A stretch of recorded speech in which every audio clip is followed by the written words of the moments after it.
The sun began its long, bleeding descent over the New Mexico territory, painting the high desert in bruised shades of violet and burnt orange.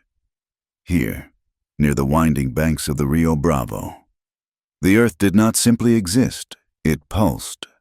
The wind kicked up devils of red dust that danced across the sagebrush, carrying with them the scent of dry earth and ancient heat.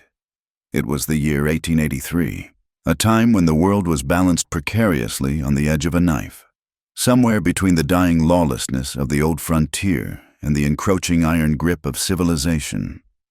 Colton Hayes watched the horizon from the back of his bay stallion, a beast as dark and temperamental as the storms that occasionally rolled off the mountains. To a stranger passing through, Colton looked like any other range hand drifting through the territory.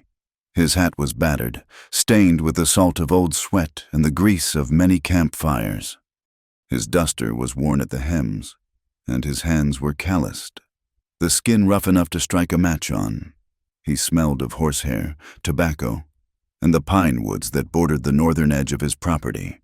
But the locals in the town of Dust Creek knew better. They called him the Rich Cowboy, though rarely to his face. Colton shifted in his saddle, the leather creaking softly in the silence of the vast plains. He owned this land, thousands of acres stretching as far as the eye could see, but he did not govern it like the silk-suited men back east. He worked on it. He bled for it. He had inherited the Hayes Ranch and the fortune that came with it, but he had earned the respect of the land by refusing to rise above it. He preferred the solitude of the open range to the stifling air of a parlor. A rhythmic thundering broke the quiet. A herd of wild mustangs crested the ridge a mile away, their manes streaming like smoke in the wind. They ran with a desperate, beautiful fury, heading toward the river. Colton watched them with a tightening in his chest. They were the soul of this place, wild, unbroken, and entirely free. "They ran well today," a voice said from the shadows of a sandstone outcrop. Colton did not flinch. He did not reach for the Colt peacemaker resting heavy on his hip. He knew the voice. "The water is low." "Talon," Colton replied, his voice a low rumble that matched the gravel beneath the horse's hooves. "They smell the rain coming from the north." Talon stepped into the fading light. He was a warrior of the Nimi people, a man carved from the same red rock as the canyon walls. He wore buckskin and carried a bow made of ash wood, though a Winchester rifle was also strapped across his back. His black hair was tied back, revealing a face that held the stoic history of his ancestors. Talon was young, perhaps 25, but his eyes were old. "The Iron Horse brings more than just noise," Talon said, looking toward the east where the surveying stakes had begun to appear like wooden scars on the land. "Caldwell's men were near the ridge yesterday. They were measuring the earth." Colton spat into the dust. The name Henry Caldwell tasted like bile. "Let them measure. Measuring is not owning. He wants the valley." "Hayes," Talon warned, his gaze sharp. "He wants the water for his steam engines and the flatlands for his tracks. He will not stop because of a piece of paper you keep in a safe." This was the delicate thread that held the peace in the valley. Colton Hayes had a secret arrangement with Nimi, while the rest of the territory viewed the indigenous tribes with fear and hostility. Colton allowed Talon's people to move through the northern quadrants of his vast ranch to hunt and access the river. It was their ancestral path. In exchange, the Nimi warriors, ghost-like in their ability to navigate the terrain, ensured that no cattle rustlers or bandits ever made it out of Hayes land with stolen stock. It was a business deal born of pragmatism, but it had forged a silent brotherhood between the Rich Cowboy and the native warrior. "Caldwell can want all he likes," Colton said, turning his horse. "But this land is not for sale, not for his railroad, and not for his bank." Talon nodded once, a sharp, singular motion. "Protect your borders, Cowboy. The snake does not always rattle before it strikes." With that, the warrior vanished back into the landscape as if he were made of the shadows themselves. Colton remained alone, feeling the weight of the coming night. He wanted only to raise his horses and tend his cattle in peace, to keep the politics of the world at arm's length. But in the West, peace was a currency that was becoming subject to rapid inflation. Miles away, in the plush interior of a private carriage that had seen better days, Henry Caldwell checked his golden pocket watch. It was nearly 6 o'clock in the evening. He snapped the case shut with a click that sounded ominously like a trap springing. Caldwell was a man of 50, though he carried himself with the vigorous arrogance of a younger man. He was handsome in a polished, predatory way, with silvering hair slicked back with pomade and a suit that cost more than most men in this territory earned in a decade. He was the face of the New West, the west of banks, railroads, and contracts. He did not see the beauty in the sunset. He saw the potential for telegraph poles. He did not see the majesty of the Rio Bravo. He saw irrigation rights and water monopolies. He sat in the temporary office he had established in the best hotel Dust Creek had to offer, reviewing the ledger on his desk. The Hayes Ranch was the cork in the bottle. If he could pop it, the railroad would flow through the valley, and Henry Caldwell would control the commerce of the entire Southern Territory. But his thoughts this evening were not solely on land. They drifted to his other acquisition. Lena Marsh. He murmured the name, tasting it. She was the daughter of a destitute reverend from Pennsylvania, a man whose piety was eclipsed only by his debts. Caldwell had cleared those debts with a stroke of his pen. In return, the reverend was bringing his daughter west, 19 years old, unspoiled, a virgin. Caldwell smiled, a thin expression that did not reach his eyes. He needed a wife to complete his image as a pillar of society. A young, devout, innocent wife would soften his reputation, make the church elders trust him, and provide him with heirs. She was an investment, much like the locomotive engines he imported from the East. He imagined her pale skin and terrified obedience with a sense of deep satisfaction. She would be a fine ornament for his arm and a compliant vessel for his legacy. He stood up and poured himself a glass of brandy. He walked to the window, looking out at the dusty street where miners and drovers stumbled between saloons. "Soon," he whispered to the glass, "I will have the land, and I will have the girl, and men like Colton Hayes will be nothing more than a footnote in the history books I will write." Far out on the winding trail that led toward Dust Creek, a carriage rattled and groaned over the uneven earth. Inside, the air was stifling, thick with the smell of old velvet and the dust that managed to penetrate every crack in the frame. Lena Marsh sat rigidly upright, her hands folded in her lap. She was 19 years old, with hair the color of spun honey and eyes that held the startling clarity of a mountain sky. She wore a high-collared dress of gray wool that was entirely unsuited for the heat of the territory, buttoned all the way to her chin. It was a prison of fabric, much like the life she was leaving behind. "Sit up straight, Lena," her father, Reverend Marsh, admonished without opening his eyes. He was dozing opposite her, his Bible resting on his knee. "We must present a dignified front when we arrive. Mr. Caldwell is a man of significant standing." "Yes, Father," Lena said softly. Her voice was melodic but quiet, the voice of a girl who had been taught that silence was a virtue secondary only to obedience. She turned her head to look out the small window. The landscape rolling by was alien and terrifying. Giant cacti stood like sentinels with their arms raised to the sky. The red rocks looked like the bones of the earth exposed to the sun. It was violent and harsh, so different from the green, manicured hills of the east, and yet Lena felt a strange flutter in her chest that was not fear. It was recognition. She watched a hawk circle in the updraft, screaming its cry across the emptiness. For the first time in her life, she saw something that did not have to ask permission to exist. She thought of Henry Caldwell. She had only seen a daguerreotype of him, a stern face, eyes that looked like they were counting coins. She knew what she was. She was the payment for her father's financial sins. She was a transaction. The term wife felt heavy, like a stone around her neck. She knew nothing of men, nothing of what happened between a husband and wife behind closed doors. The very thought made her stomach churn with a mixture of anxiety and a deep, instinctive revulsion. She had spent her life in parsonages, serving tea, reading scriptures, and keeping her gaze lowered. She was the virgin daughter, the symbol of purity that her father marketed to his congregation. But beneath the gray wool and the corset that pinched her ribs, Lena Marsh had a secret. She wanted to scream. She wanted to tear off the high collar and feel the wind on her skin. She wanted to run until her lungs burned.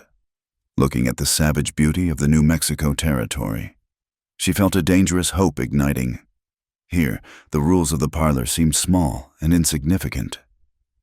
"Father," Lena asked, her voice trembling slightly. "What is it, child? Is it true that people disappear out here, that the land just swallows them up?" The Reverend opened one eye, looking at her with disapproval. "Those who walk in the light of the Lord need not fear the wilderness. Mr. Caldwell will provide you with a home, safety, and civilization. You are not to concern yourself with the savagery of this place. You are going to be a lady of society. Lena, do not forget that." Lena turned back to the window. "I won't forget," she whispered, though the promise sounded different in her own ears. She watched the sun finally dip below the horizon, casting long, purple shadows across the desert floor. She did not want safety.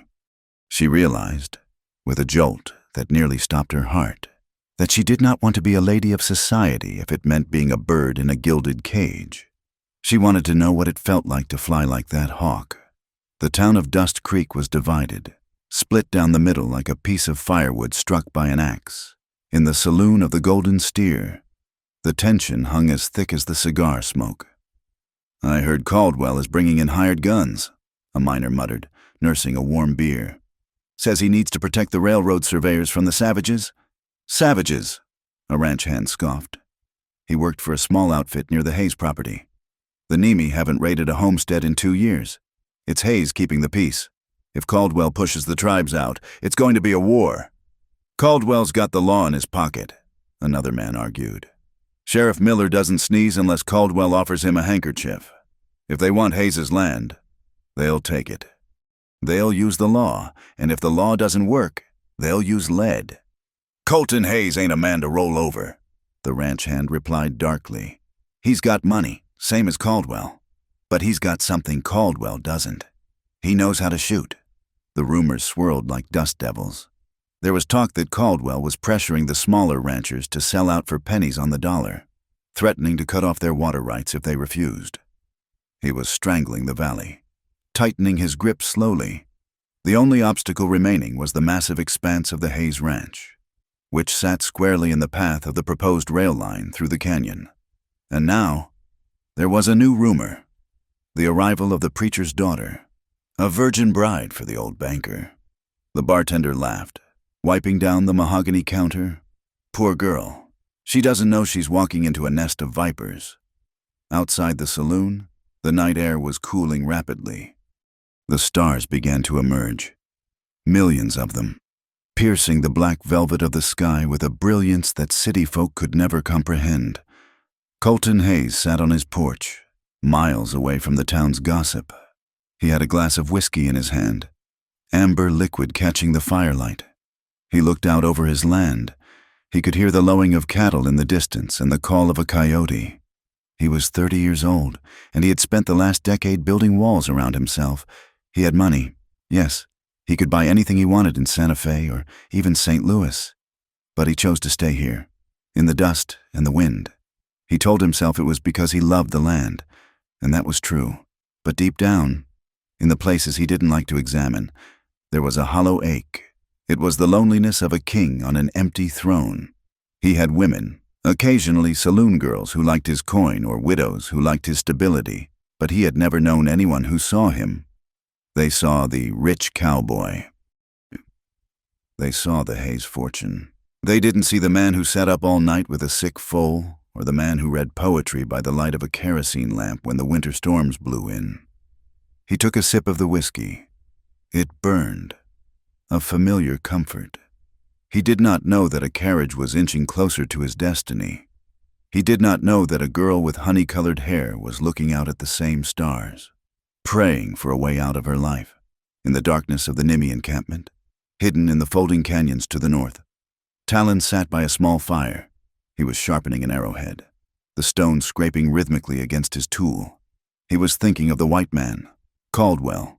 He was thinking of the treaties that had been broken, one after another, like dry twigs.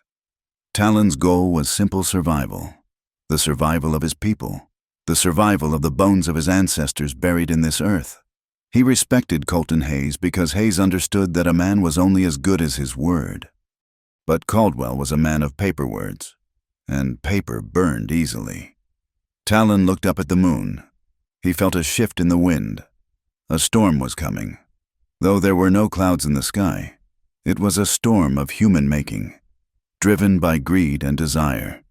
"The spirits are restless," an elder said, sitting across from him. "Let them be restless." Talon replied, "We are ready." Back in the carriage, Lena Marsh had finally fallen into a fitful sleep. She dreamed she was running. She was running through a canyon of red rock, her heavy gray dress tearing on the thorns. She was running toward a river, and in the river, there was a man. She could not see his face, but she could smell him, a scent of pine, leather, and something wild. In the dream, she was not afraid. In the dream, for the first time in her 19 years, she was breathing. The stage was set.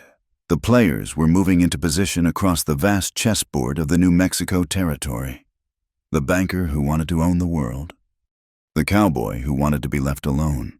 The warrior who wanted to protect his home. And the virgin who wanted to be free. None of them knew that a single moment, a slip of a foot, a splash of water, a collision of worlds would soon shatter their carefully constructed plans and bind them together in ways that money could not buy and guns could not sever. The wind howled across the plains, whispering of the changes to come. The wheels of the carriage groaned in protest as they ground against the rocky trail, a sound that mirrored the turmoil in Lena Marsh's stomach. It had been 3 days since they left the railhead, 3 days of heat that seemed to have a physical weight, pressing down on the roof of the coach until the air inside felt thin and used. Lena sat opposite her father, Reverend Marsh, and their maid, a stout woman named Martha who had spent the entirety of the journey clutching a handkerchief to her nose to ward off the smell of sage and dust. Lena, however, found her gaze drawn repeatedly to the window. The landscape was terrifying in its vastness. It was a world of red earth and jagged skylines, where nothing grew that did not have thorns or a deep, desperate root system. It was hostile, yet Lena felt a strange, magnetic pull. It was honest. It did not pretend to be gentle, unlike the parlors of Philadelphia where polite smiles hid cruel intentions. They stopped at a small, ramshackle way station to water the horses. The driver, a man hired by Henry Caldwell, stepped down to converse with the station master. Lena remained in the carriage, feigning sleep, while her father stepped out to stretch his legs. Through the thin wood of the carriage door, voices drifted in, carried by the dry wind. "It is a substantial arrangement," she heard her father say. His voice lacked its usual pulpit boom. It was hushed, conspiratorial. "Mr. Caldwell has been most generous. The church debts are cleared, and there is a personal stipend of $5,000. A fair price for a girl of her upbringing. Wouldn't you agree? She is untouched, obedient. Caldwell bought himself a prize mare. Sounds like—" The other man laughed. A coarse, grating sound. Lena froze. The blood drained from her face. She had known this marriage was an arrangement, a duty she had to perform to save her father's reputation. But hearing it spoken aloud, $5,000, prize mare stripped away the veneer of familial duty. She was not a daughter being given in marriage. She was a ledger entry. She was livestock. She looked down at her gloved hands. They were trembling. A tear slipped down her cheek, hot and stinging, but she brushed it away angrily. She felt a sudden, fierce desire to open the carriage door and run into the desert until the heat consumed her. But she did not move. She was a lady, and ladies did not run. The journey resumed. The silence inside the carriage now heavy with Lena's silent screaming. The sun began to dip, casting long, deceptive shadows across the trail as they entered a narrow canyon known as Devil's Throat.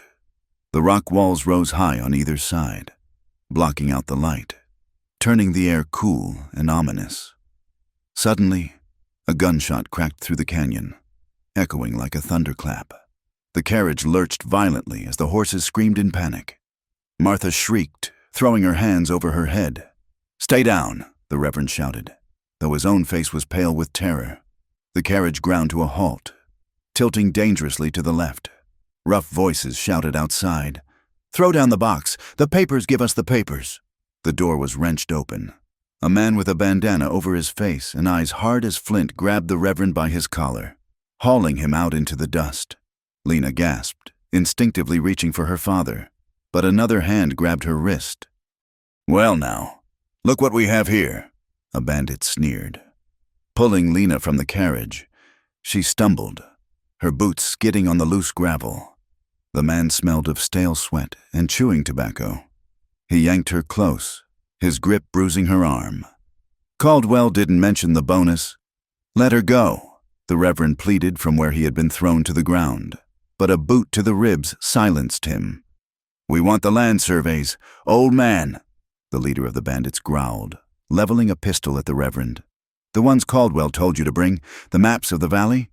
Lena struggled, her heart hammering against her ribs like a trapped bird. These men were not just thieves. They were hired hands looking for something specific. Suddenly, a whistling sound cut through the air, sharp and distinct. The bandit holding Lena gasped, his grip loosening. An arrow had sprouted from his shoulder, the feathers vibrating with the force of the impact. He staggered back, releasing her. "Ni-me," someone shouted. "Indians!" From the rocks above, figures descended like mountain lions. They did not ride down the trail. They seemed to pour from the canyon walls themselves. Leading them was a warrior on a paint horse, his face set in a mask of fierce concentration. It was Talon. He moved with a fluidity that mesmerized Lena even in her terror. He loosed another arrow, pinning a bandit's sleeve to the side of the carriage, before dropping his bow and drawing a knife. He rode straight into the fray, his horse knocking the leader aside. Lena scrambled backward, tripping over her skirts. A bandit, recovering from the shock, lunged for her, knife raised. But Talon was faster. He swung his horse around, leaning low from the saddle. His arm swept out, catching Lena around the waist, with a strength that seemed impossible. He lifted her from the ground, swinging her up behind him on the horse in one smooth motion. For the first time in her life, Lena touched a man who was not her father, her arms wrapped around Talon's waist to keep from falling. He did not smell of stale tobacco or cheap bay rum. He smelled of wood smoke, sage, and raw, honest power. His muscles were hard beneath the buckskin, shifting as he controlled the horse. It was terrifying, electric, and undeniable. Gunfire erupted from the opposite ridge. "Hold your fire! Don't hit the civilians!" A deep, commanding voice roared over the chaos. Colton Hayes and 5 of his ranch hands came thundering down the canyon floor, their dusters flapping like wings. They fired their Winchesters into the air and at the rocks near the bandits' feet. The outlaws, caught between the silent lethality of the Nimi arrows and the thunder of the Cowboys' guns, broke and ran, scrambling for their horses and disappearing down the twisting trail. Colton pulled his bay stallion to a halt, the dust swirling around him. He holstered his rifle, his blue eyes scanning the scene with practiced efficiency. He saw the battered carriage, the cowering Reverend, and finally, the Nimi warrior with the white woman on his horse. Colton rode closer. "Talon," he nodded, his voice calm. "Hayes," Talon replied. He did not lower his guard. Colton looked at Lena. Her bonnet had fallen off, and her hair was loose, wild around her face. She looked terrified. Yes, but her eyes were wide and alert. "You can put her down now," Colton said gently. Talon slid off his horse first, then reached up to help Lena down. His hands lingered on her waist for a fraction of a second longer than necessary as her feet touched the earth. Lena looked up at him, breathless. His eyes were dark, impenetrable. Yet she felt a strange current pass between them, a recognition of something wild in him that called to the buried wildness in her. Colton dismounted and walked over to the scattered papers the bandits had tried to steal. He picked one up, his brow furrowing. It was a map of his water rights, marked with red lines designated for railroad expansion. Caldwell, Colton muttered, a dangerous edge entering his voice. He looked at the Reverend, who was being helped up by Martha. You brought plans for stealing my land into my own backyard. Reverend, I am merely a courier, the Reverend stammered, dusting off his coat. Mr. Caldwell said these were standard surveys. Colton crumpled the map in his fist. He looked at the carriage. The front axle was shattered. The wheel lay 10 feet away. They were miles from town, and the sun was setting. Your carriage is finished, Colton stated flatly. It is 20 miles to Dust Creek, and those bandits will be back once they realize we haven't pursued them. He looked at Lena again. She was standing between the two men, the warrior who had snatched her from violence and the cowboy who stood on the land he defended. My ranch is 5 miles north, Colton said. It is not a hotel, but it has walls and food. You will stay there tonight. The Reverend opened his mouth to protest, likely thinking of propriety, but a howl of a coyote cut him off. We would be most grateful, Mr. Hayes, he said quickly. Talon shifted, his hand resting on the neck of his horse. I will ride the perimeter, the warrior said to Colton. If they return, they will find arrows in the dark. Colton nodded. Thank you, Talon. As the group prepared to move, Lena and her father gave spare horses from the ranch hands. Lena glanced back at Talon. He was watching her. It was not the leering look of the bandits, nor the assessing look of a buyer.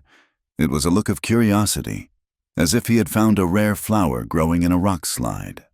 The ride to the Hayes Ranch was silent. When they rode under the high timber arch of the main gate, night had fully fallen. Lena had expected a farmhouse. What she saw was a fortress of industry and life. The main house was a sprawling structure of timber and stone, warm light spilling from the windows. But it was the life around it that assaulted her senses. There were men everywhere. Cowboys sat on the railings of the bunkhouse, whittling and smoking. Some were shirtless, washing the dust of the day from their bodies at the water troughs.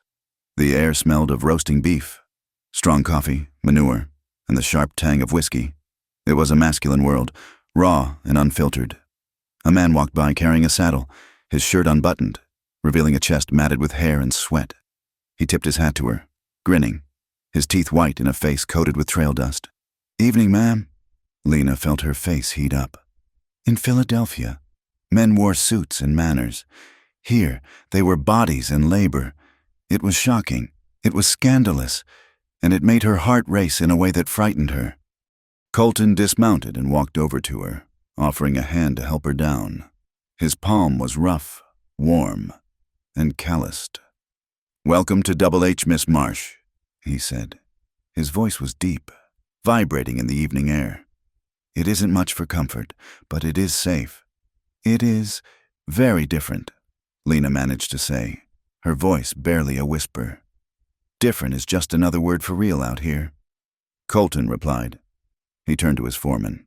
Get the Reverend and his daughter settled in the guest rooms in the main house, and put a guard on the gate. Miles away in Dust Creek, Henry Caldwell sat in his private suite at the hotel, a glass of untouched brandy in his hand.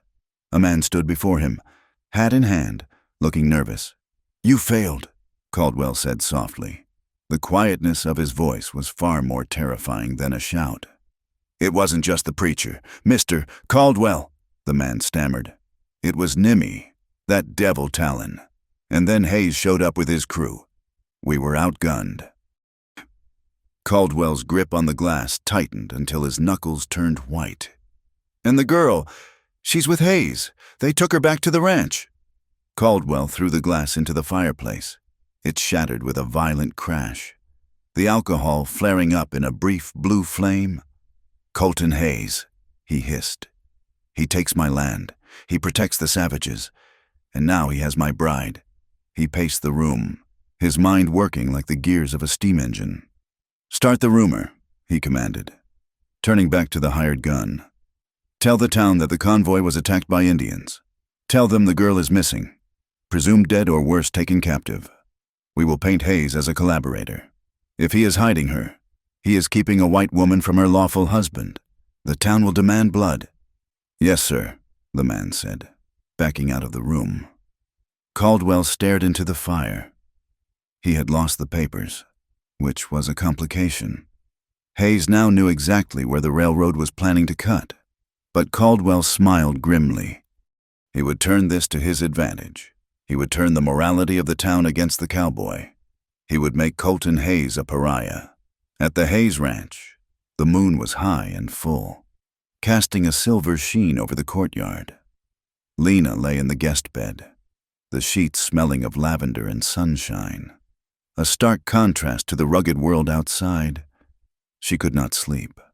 Her mind was a whirlpool of images, the arrow striking the bandit, the heat of Talon's arm around her waist, the rough texture of Colton's hand helping her down. She rose and walked to the window. It looked out over an inner courtyard, a private space separated from the bunkhouses. She heard a sound, splash, water moving, a low, masculine chuckle. She froze. Below, in the courtyard, hidden partially by the shadows of the hanging vines, a large wooden tub had been filled. Steam rose from it, curling into the cool night air. A man was there. She could not see him clearly, only the silhouette of broad shoulders and a dark head of hair as he leaned back against the rim of the tub. He sighed, a sound of deep, weary contentment.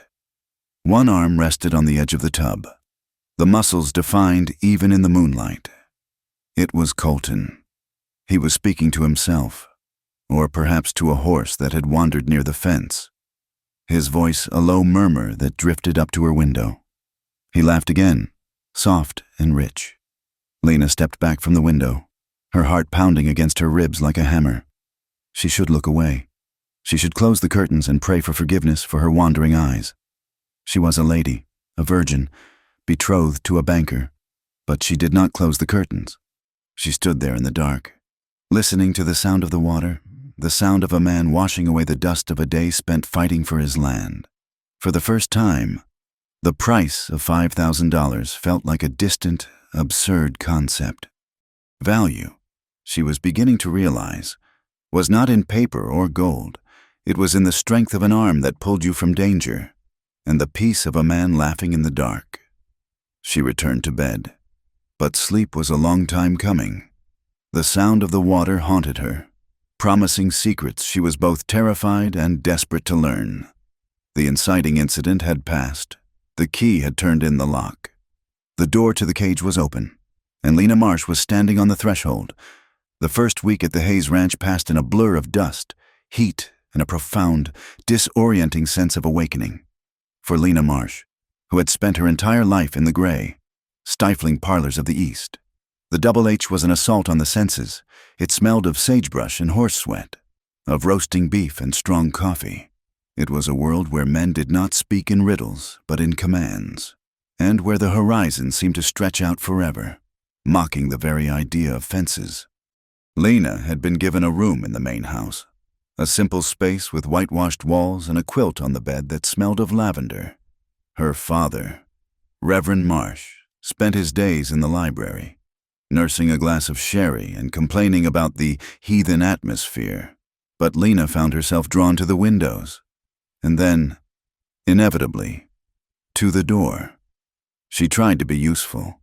It was not in her nature to sit idle while others worked, even if she was technically a guest. She found her way to the kitchen, a chaotic domain ruled by a grumpy cook named Jeb. At first, he shooed her away, but when she picked up a knife and began peeling potatoes with a dexterity that surprised him, he grunted his approval. "Don't cut yourself, miss." Jeb muttered, "The boss would skin me alive if you bled in his kitchen." "I am quite capable, thank you," Lena replied, a small smile touching her lips. Outside, the ranch hands were less subtle. When Lena walked across the courtyard to the well, the sound of hammers and saws would cease. Men would tip their hats, their eyes following the sway of her dress. One young hand, a boy named Billy, whistled low as she passed. "Billy!" A voice cut through the air like a whip crack. Colton Hayes stood on the porch, his thumbs hooked in his gun belt. He did not shout, but his voice carried a weight that made Billy freeze. "You got work to do on the south fence," Colton said calmly. "Unless you'd prefer to ride the perimeter all night." "No, sir, Mr. Hayes," Billy stammered, snatching up his tools and scurrying away. Colton walked down the steps, approaching Lena. He looked tired. There was dust in the creases of his eyes and a smear of grease on his cheek. "My men aren't used to having a lady around. Miss Marsh," he said, removing his hat. "I apologize if they made you uncomfortable." "They are just curious. Mr. Hayes," Lena said, looking up at him. The sun was behind him, outlining his broad shoulders in gold. "And I am not made of glass. You do not need to guard me like a prisoner." Colton looked at her, really looked at her, for a long moment. "It isn't you I am guarding, ma'am. It is the peace. And out here, peace is fragile." He turned and walked away, his spurs jingling softly. Lena watched him go, feeling a strange tightness in her chest. He was a man of boundaries, fences, property lines, rules, and yet she felt safe with him in a way she never had with her father or the looming shadow of Henry Caldwell. The fragile nature of that peace became apparent 2 days later when Talon rode into the courtyard. He did not come alone. 2 other Nemi warriors flanked him, their ponies painted with the symbols of their clan. Lena was sweeping the porch when they arrived. She stopped, clutching the broom. In the stories she had read back east, Indians were portrayed as savage monsters. But as she watched Talon dismount, she saw only grace and a quiet, simmering dignity. Colton came out of the barn, wiping his hands on a rag. He walked straight to Talon, offering his hand. Talon took it a warrior's grip, firm and brief. "The water level in the upper creek is dropping," Talon said without preamble. "Caldwell's men, they are building a dam upstream, near the canyon mouth. They say it is for the railroad reservoir. If they dam that creek, your summer grazing lands dry up," Colton said, his jaw tightening. "And my northern herd loses its water source. He is squeezing us." "Hayes," Talon said, his dark eyes scanning the horizon. "He wants Nimi to strike first. If we attack the dam builders, he calls the cavalry. If we do nothing, we starve." Lena stepped closer, unable to help herself. She saw the look that passed between the 2 men. It was not the look of master and servant, nor even of neighbors. It was the look of 2 captains on a sinking ship, trying to keep the water out. "What will you do?" Lena asked softly. Both men turned to look at her. Talon's expression softened slightly. "We wait," Talon said to her. "For now, but the arrow cannot stay in the bow forever." Later that afternoon, Talon found Lena walking near the edge of the ranch, where the manicured corrals gave way to the wild scrub of the desert. He fell into step beside her, leading his horse. "You walk far for a woman in those shoes," Talon observed. "I am tired of sitting," Lena admitted. She looked at the red rocks rising in the distance. "Talon, why does Mr. Caldwell want this land so badly? Surely there is enough desert for everyone." Talon stopped, pointing to a ridge of jagged stones. "Look there. Do you see the markings? My ancestors carved stories into those rocks 500 years ago. This land has a memory. Men like Caldwell. They do not want the land. They want dominion. They want to draw lines on a map and say, 'Mine.'" He turned his gaze to her, intense and unblinking. "And why do you accept him? Why does a woman with fire in her eyes agree to be a sheep in a wolf's pen?" Lena flinched. The question cut deep. I have a duty to my father. He is a man of God, but he has debts. Mr. Caldwell offered to pay them. "So you are the coin," Talon said. It was not an insult, but a statement of fact. "I suppose I am," Lena whispered, looking down at her hands. "I never thought I had a choice." "There is always a choice, Lena," Talon said, using her name for the first time. "Even a trapped wolf will chew off its own leg to be free. The question is, what are you willing to lose?" He mounted his horse and rode away, leaving her standing in the dust, his words echoing in her mind like a canyon wind. "What are you willing to lose?" The heat of the afternoon was oppressive.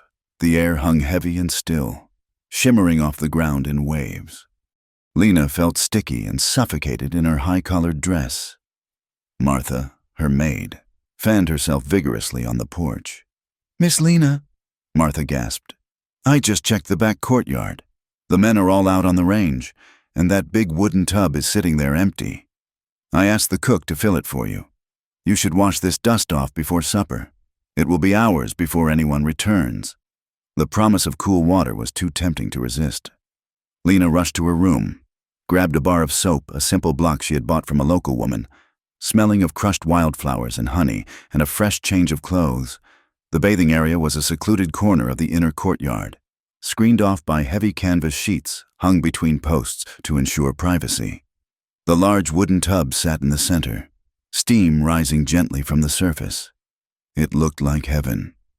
Lena hummed softly to herself, feeling a rare moment of lightness. She reached the canvas screen. "Finally," she whispered. She stepped around the edge of the screen, her eyes closed as she imagined the water.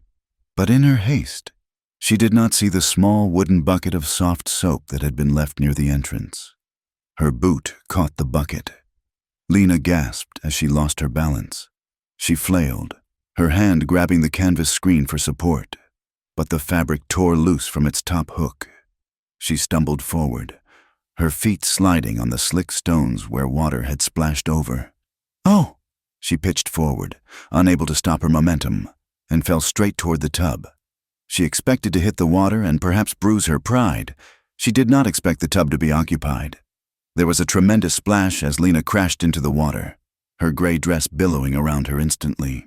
She collided with something solid, warm, and very human. "What in the—" a deep voice roared. Water surged over the sides of the tub, soaking the ground. Lena sputtered, wiping water from her eyes, her hands instinctively grabbing onto the only stable thing in the universe. She found herself gripping two muscular, wet shoulders. She opened her eyes and froze. Colton Hayes was sitting in the tub. He was not wearing a shirt. The water came up to his waist, but his chest, broad and tanned and matted with dark hair, was glistening wet and inches from her face. He had evidently returned early from the range, seeking the same relief she had sought. For a heartbeat, time stopped. Lena was sprawled awkwardly across his lap, her dress soaked and clinging to her skin like a second layer of flesh. Her face was burning. Her hands were pressing into his bare skin, feeling the hard thud of his heart beneath. I, Lena squeaked. She tried to scramble backward, but her wet skirts tangled around her legs, and she slipped again, falling back against him. Colton's reaction was pure instinct. His arms shot out, wrapping around her waist to keep her from cracking her head against the thick wooden rim of the tub. He pulled her close, stabilizing her. In that chaotic, dripping moment, the smell of the ranch, the cattle, the dust, the sweat vanished. Colton inhaled sharply. His nose was buried near the curve of her neck, where the water was running down her skin. He smelled wildflowers. He smelled honey, but beneath the cheap soap, he smelled her. It was a scent that was clean, innocent, and devastatingly alive. It was the sweetest fragrance he had ever known. Cutting through the grit of his life like a shaft of sunlight, he felt the softness of her curves pressing against his chest, the frantic beat of her heart against his own. It was electric. A jolt of pure, unadulterated desire shot through him, fierce and sudden. Lena looked up, her blue eyes wide with shock. She saw the water droplets clinging to his eyelashes. She saw the darkening of his pupils. She felt the heat of his hands burning through the wet fabric of her dress at her waist. She had never been this close to a man. She had never felt the sheer, overwhelming size and heat of a male body. "Miss Marsh," Colton rasped, his voice rougher than gravel. "I fell," Lena whispered, her voice trembling. "I thought Martha said it was empty." Colton became acutely aware of where his hands were. He was holding the fiancée of Henry Caldwell, a woman entrusted to his protection, in his bathwater. He was a gentleman, or at least he tried to be, but God help him, he did not want to let go. He forced himself to loosen his grip. "You need to stand up, Lena. Carefully." He used her name, not Miss Marsh, Lena. With his help, she managed to find her footing on the bottom of the tub and stepped out, dripping water onto the stones. She was shivering. Though the air was hot, her dress was plastered to her body, outlining her figure in a way that made Colton grit his teeth and look away. He grabbed a towel from the stool nearby and wrapped it around his waist before standing up. He grabbed his clean work shirt from the hook, a heavy blue flannel, and thrust it toward her, keeping his eyes fixed on the horizon over the courtyard wall. "Here," he said, his voice tight. "Cover yourself. That dress leaves nothing to the imagination when it is wet." Lena snatched the shirt, her hands shaking so badly she almost dropped it. She pulled it on over her sodden dress, buttoning it with clumsy fingers. The shirt swallowed her, smelling of him of tobacco and pine soap. "I am so sorry," she stammered, her face flaming red. I will never mention this, I swear." Colton looked at her then. She looked like a drowned kitten wrapped in his clothes, but her eyes were fierce with embarrassment. "Just take the shirt. Miss Marsh," he said, stepping back to put distance between them. "Go to your room. I'll have Martha bring you dry clothes." "Yes," she breathed. She turned and fled, her wet boots slapping against the stones, leaving a trail of water and the lingering scent of wildflowers in the air. Colton stood there for a long time, the water cooling on his skin. He looked down at his hands, the hands that had just held her. He felt like a villain. She was innocent. She was promised to another man.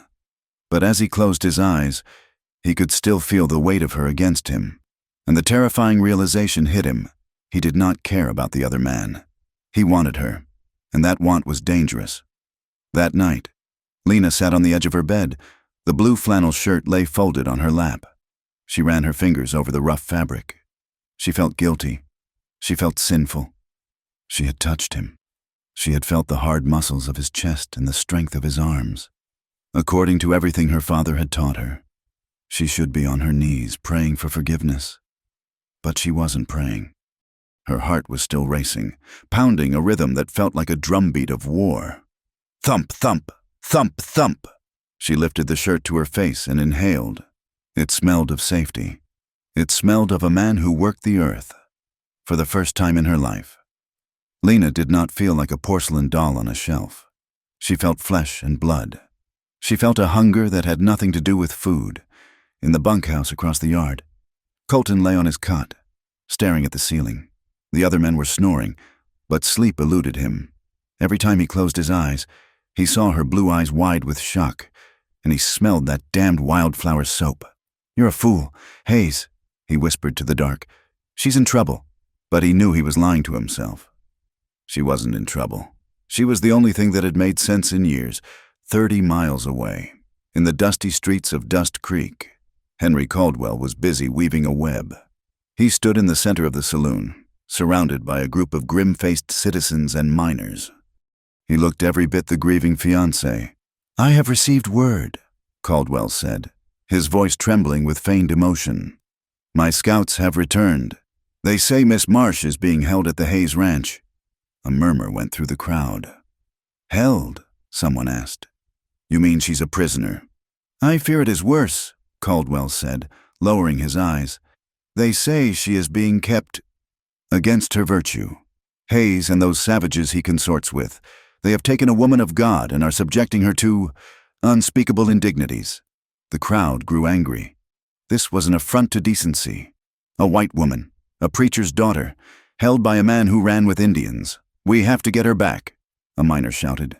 "We will," Caldwell promised, looking up, his eyes hard as granite.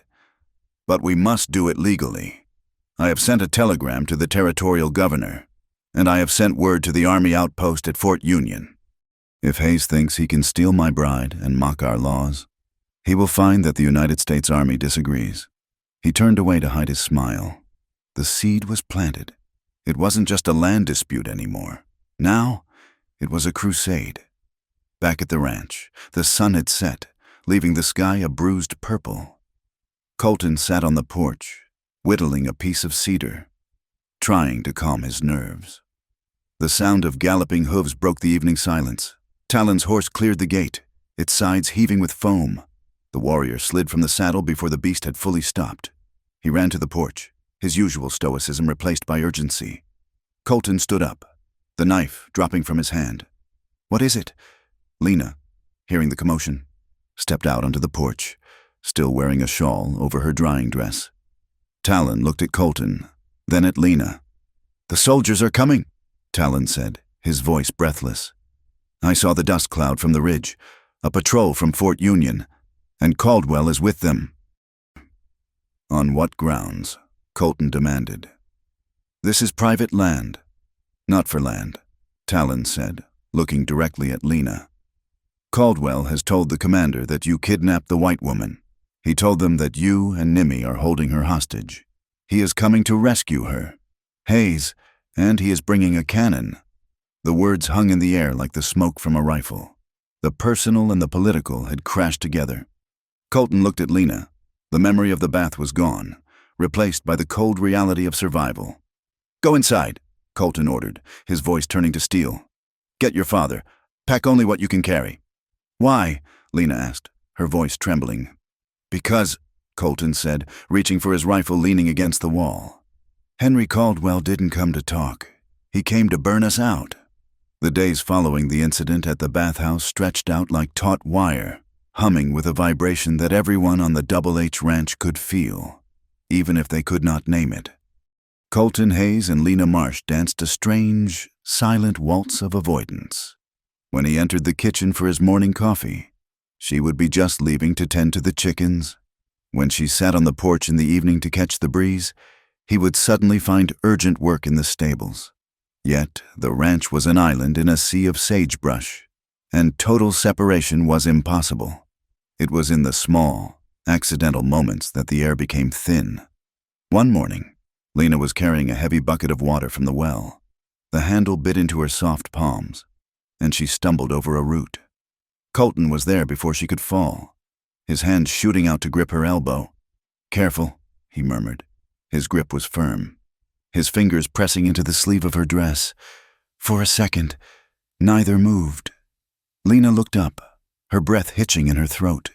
She saw the flecks of gold in his blue eyes, saw the way his gaze dropped to her lips before snapping back up to her eyes. The memory of the water, of his wet skin against hers, crashed between them like a wave. Colton released her as if she burned him. "I will carry that," he said, his voice gruff.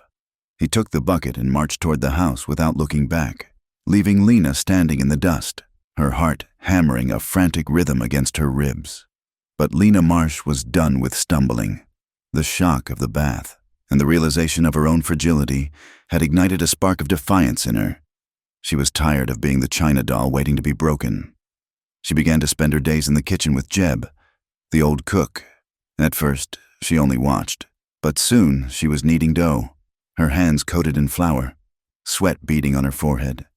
She learned to skin a rabbit without flinching. She learned that a pinch of chili powder in the stew made the men work harder. "You got a steady hand, miss," Jeb grunted one afternoon as she mended a tear in Colton's work coat. Most ladies from the East would faint at the sight of a needle this size. "I'm not fainting anymore." "Jeb," Lena said quietly, biting off the thread. "Fainting does not get the work done," she asked Billy, the young ranch hand, to teach her to ride properly, not the gentle, side-saddle trotting she had been taught in Philadelphia, but the way men rode astride, with balance and purpose. She spent hours in the corral, her legs aching, her skirts tied up for practicality, learning to move with the horse rather than just sitting on it. Colton watched her from a distance. He saw her hair coming loose from its pins. He saw the flush of exertion on her cheeks. He saw her laughing with Billy when she finally managed to get the horse to canter on command. It made his chest ache with a confusing mixture of pride and jealousy. She was blooming here, in the harsh sun that withered lesser things. She was becoming part of the land.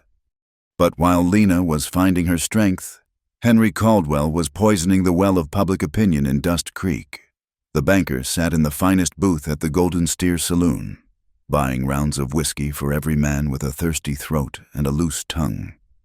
He looked haggard, a performance carefully calculated to garner sympathy. "It keeps me awake at night," Caldwell said, his voice low and trembling. "Thinking of her, a pure, innocent girl, daughter of a reverend, trapped out there with those animals." "You think Hayes is hurting her?" a miner asked, slamming his glass down. "I think Colton Hayes has forgotten he is a white man," Caldwell whispered. "He lets the Nimmi roam his land. He trades with them. And now, he keeps my fiancée behind his gates. Who knows what kind of savage rituals she is being forced to witness? Who knows if she is even intact?" The suggestion hung in the smoky air, heavy and vile. To the men of Dust Creek, the idea of a white woman being spoiled by the proximity to the indigenous tribes was a horror story that tapped into their deepest prejudices. "It ain't right," the sheriff muttered, eyeing the stack of gold coins Caldwell had slid across the table earlier that day. "A woman belongs with her lawful husband-to-be. I just want to know she is safe," Caldwell said, wiping a non-existent tear from his eye. "I just want to hear it from her own lips. Is that too much to ask?" "No," the crowd roared. "We'll make him show her to us." The dust cloud appeared on the horizon just after noon on a Tuesday. Colton was shoeing a horse near the barn when the lookout shouted. He dropped the hammer and walked to the gate, wiping his hands on his trousers. He watched as a group of 20 men rode up the trail. They were not an army, but they were armed, and they were angry. Sheriff Miller rode at the front, looking uncomfortable but resolved. "Open the gate, Hayes," the sheriff shouted. Colton climbed the ladder to the walkway above the heavy timber gates. He stood tall, his silhouette cut sharp against the blinding white sky. He did not draw his gun, but his hand rested near it. "This is private property. Miller," Colton called down. "You got a warrant, or did you just come to trample my grass?" "We came for the girl," a man in the crowd shouted. "We know you got her in there." "We demand to see Miss Marsh," another yelled. "We want to know she hasn't been defiled by you and your redskin friends." Colton's eyes narrowed. "Miss Marsh is a guest. She is under my protection, and I don't take kindly to a mob telling me who I can host." The tension stretched thin. Hands hovered over holsters. Then, movement on the ridge caught the sheriff's eye. High above the ranch, on the sandstone cliffs that overlooked the valley, a line of figures appeared. They were mounted on ponies, motionless as statues. Talon sat in the center, his bow resting across his lap. He did not draw an arrow, but the threat was unmistakable. The Nimmi were watching. "You brought savages to a parley," the sheriff spat, his horse dancing nervously. "I didn't bring anyone," Colton said coldly. "They go where they please, but if you start a fight here, Miller, you won't be fighting just me. We just want to see the girl," the sheriff insisted, though his voice wavered. "Caldwell says she's being held against her will. Then Caldwell is a liar. Let her speak for herself." The door of the main house opened. Silence fell over the mob as Lena Marsh stepped onto the porch. She was not wearing the gray, stifling wool of her arrival. She wore a simple calico dress she had borrowed from the cook's wife, the sleeves rolled up to her elbows. Her hair was tied back with a leather thong. She looked sun-browned, healthy, and undeniably alive. She walked across the dusty yard toward the gate. She did not run. She did not hide behind Colton. She walked with a new, confident stride she had learned from the earth itself. Colton looked down at her, concerned etching lines into his forehead. "Lena, get back inside." "No, Colton," she said, her voice clear and ringing like a bell. She climbed the ladder to stand beside him on the walkway. She looked down at the sea of angry faces. She saw the sheriff, the miners, the drunks, and at the back of the group, sitting on a sleek black thoroughbred. She saw Henry Caldwell. He was dressed in a suit that looked ridiculous in the heat, watching her with a predatory intensity. "I am Lena Marsh," she announced, "and I am not a prisoner." "Miss Lena." Caldwell pushed his horse forward, his face twisting into a mask of relief. "Thank God we were so worried. These men, we feared you were being mistreated. Come down, my dear. Come with me. I will take you to safety. Lena looked at him. For the first time, she saw him not as a savior or a father figure, but as a small, grasping man. I am safe here, Mr. Caldwell, Lena said. Mr. Hayes has treated me with nothing but honor. My father and I are guests. No one has harmed me. No one has touched me. A murmur went through the crowd. This was not the weeping, ruined victim they had been promised. He has bewitched her, Caldwell shouted, losing his composure for a fraction of a second. He has turned her mind, Lena. You don't know what you are saying. You are confused by the heat and the company. My mind is clear, Lena retorted. Clearer than it has ever been. Colton stood beside her, a silent sentinel. He felt a surge of admiration so strong it nearly knocked the wind out of him. She was defending him. She was standing before a mob, and defending the man who was supposed to be the villain. Caldwell drove closer to the gate. The pretense of politeness was slipping, revealing the iron beneath. Lena, Caldwell said, his voice dropping to a silky threat. Your father and I have an agreement. You are my betrothed. You belong in town, preparing for our wedding. Not here, playing house with a cowboy and his pet Indians. Colton stiffened. Careful. Henry. Lena placed a hand on the railing. She looked Caldwell in the eye. I am not a parcel of land to be surveyed. Mr. Caldwell. And I'm not a check to be cashed. I have been through a great ordeal on the road.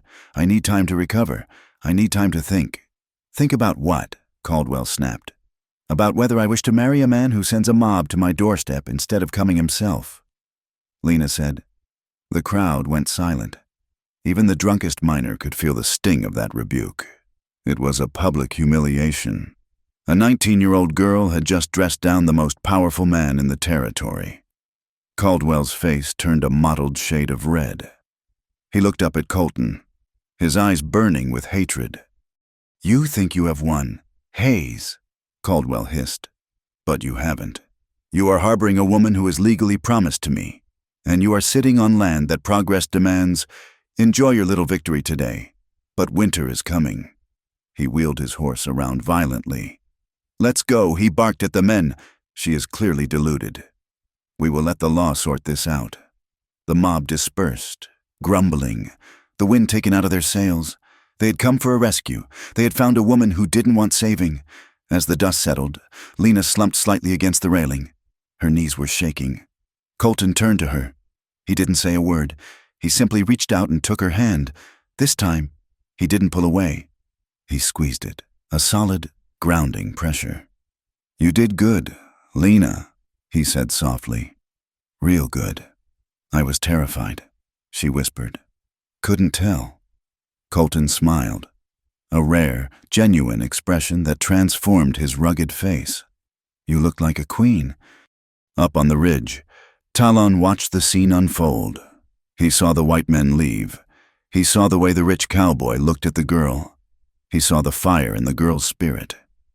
A young warrior beside him, eager for a fight, lowered his bow. Why does she stay? Talon, why does she not go to the man with the gold? Because, Talon said, his eyes lingering on Lena's figure on the walkway. She has discovered that gold is cold, and the earth is warm. She is waking up. Talon felt a pang in his own chest. He had watched Lena these past days. He admired the way she tried to understand the land, the way she looked at the horizon with hunger instead of fear.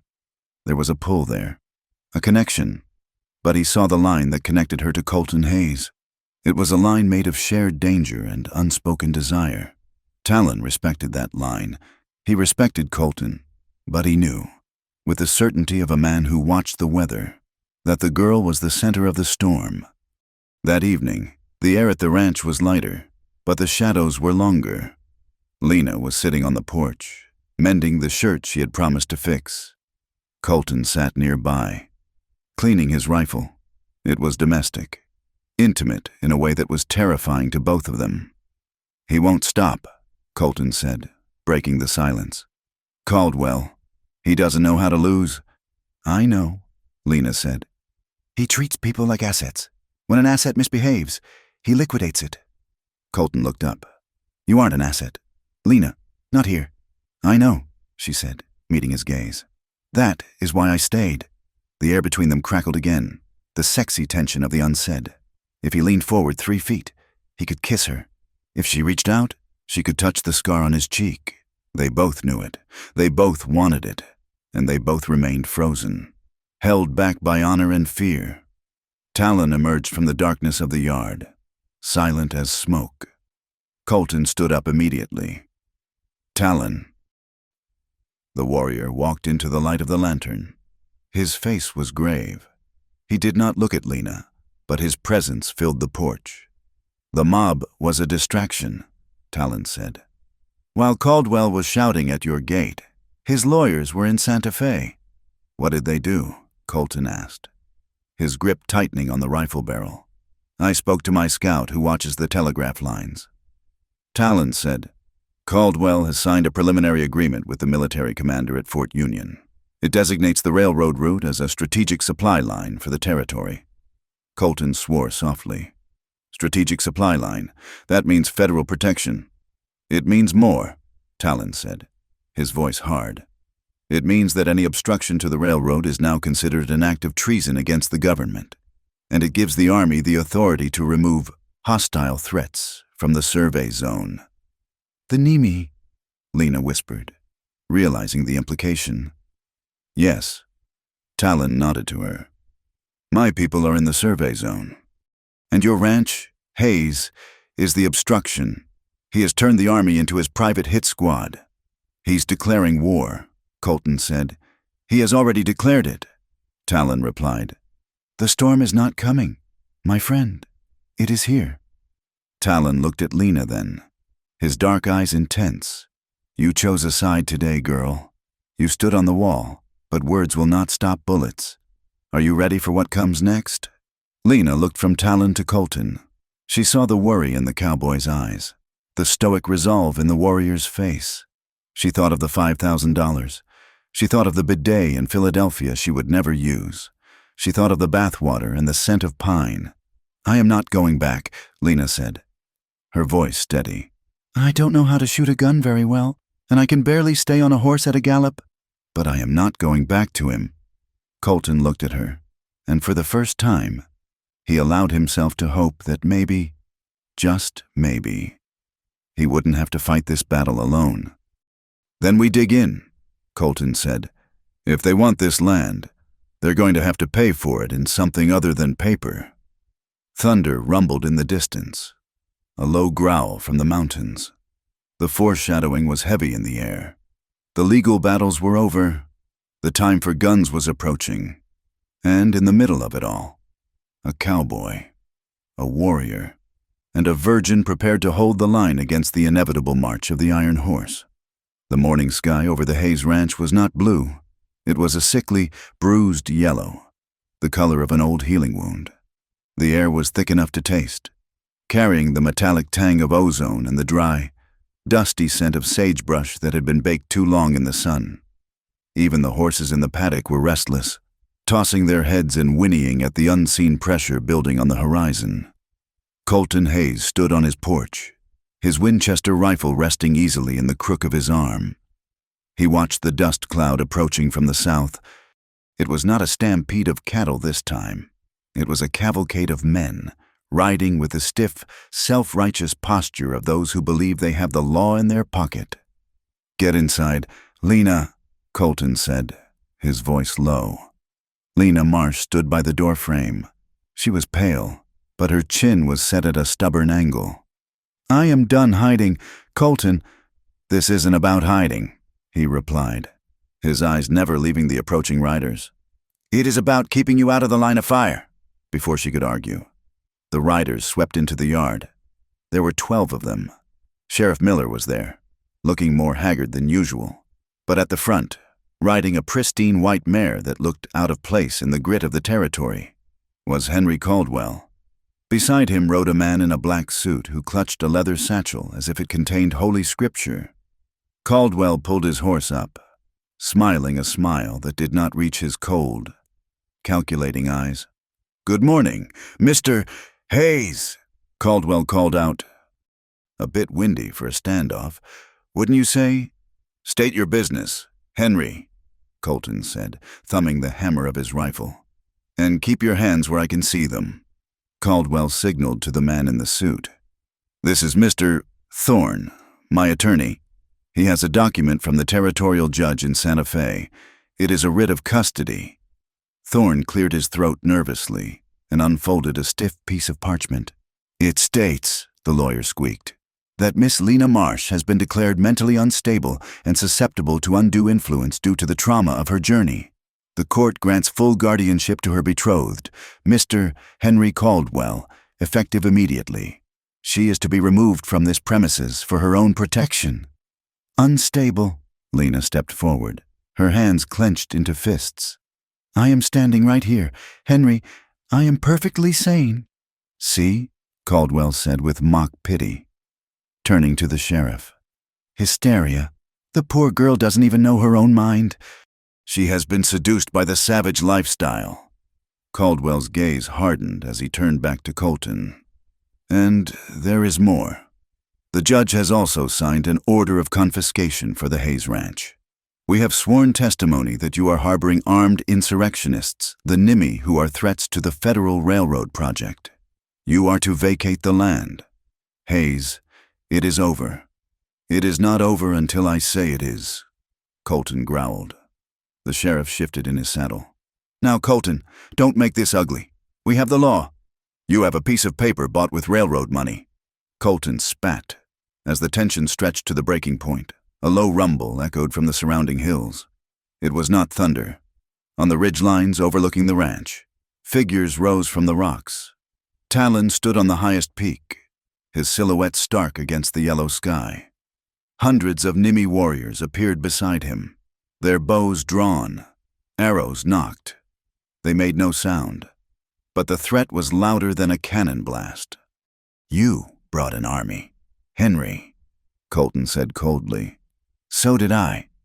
Caldwell's horse danced nervously. This is treason, he shouted, his face flushing red. Sheriff, arrest him. But before the sheriff could move, the sky decided to join the argument. The yellow bruise of the horizon suddenly turned a deep, violent red. The wind, which had been a steady gust, exploded into a roar. A wall of sand, thousands of feet high, was racing across the valley floor, devouring everything in its path.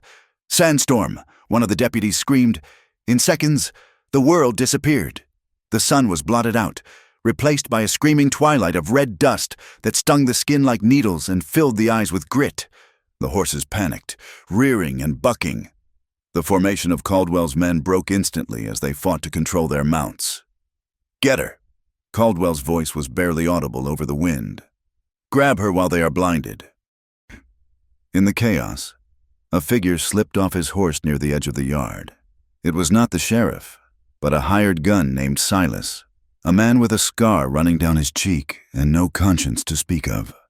He moved low, using the blinding dust as cover. Colton was fighting to keep his own horse from bolting, shouting orders to his ranch hands to get the livestock into the barn. For a split second, he lost sight of the porch. Silas lunged. He grabbed Lena from behind, his hand clamping over her mouth before she could scream. She bit down hard, tasting blood, and kicked backward, but he was strong. He dragged her off the porch, not toward the gate where the confrontation was happening, but around the side of the house toward the dense scrub of the canyon trail. Colton! Lena managed to scream once before a gag was forced into her mouth, but the wind tore the sound away. Colton turned, his heart stopping. The porch was empty. Lena! He roared. He ran to the spot where she had been standing. He saw the scuff marks of a struggle in the dust, already being filled in by the storm. He saw a strip of fabric from her calico dress caught on a nail. They took her! Colton shouted. He looked around wildly. The visibility was less than 10 feet. A hand grabbed his shoulder. It was Talon. The warrior had descended from the ridge before the worst of the storm hit, moving like a ghost through the blindness. Tracks lead to the canyon, Talon shouted close to his ear. A heavy horse, one man, carrying double. Caldwell is distracting us here while his man runs her out the back door, Colton realized, a cold fury replacing his panic. I'm going after them. You cannot track in this wind, white man, Talon said. You will ride off a cliff. I don't care, Colton yelled, running toward his stallion, which was sheltered in the lee of the barn. I did not say we stop, Talon said, mounting his paint horse with a fluid leap. I said you cannot track. I can... Colton looked at the warrior. There was no time for pride. Lead the way. The two men rode out of the gate, leaving the chaotic standoff behind. They plunged into the red maelstrom. The wind howled like a banshee, throwing sand into their faces with enough force to draw blood. They wrapped bandanas over their noses and mouths, squinting against the grit. It was a ride through hell. The trail to the canyon was narrow, winding along the edge of a steep drop-off. In the storm, the edge was invisible. Colton's horse stumbled on loose shale. The animal shrieked, its hind legs sliding over the precipice. Colton threw his weight forward, desperate to regain balance, but gravity was pulling them down. Hayes! Talon's voice cut through the roar. A lasso snaked out of the dust, landing perfectly around the neck of Colton's stallion. Talon's paint horse dug its hooves into the earth, straining against the weight. The rope went taut. With a grunt of effort, Talon hauled them back from the brink. Colton's horse scrambled back onto solid ground, shaking and sweating foam. Colton looked at Talon, his chest heaving. I owe you, Colton shouted. Save the debt, Talon yelled back, pointing forward. Ride. They pushed on, the wind tearing at their coats. This was the test.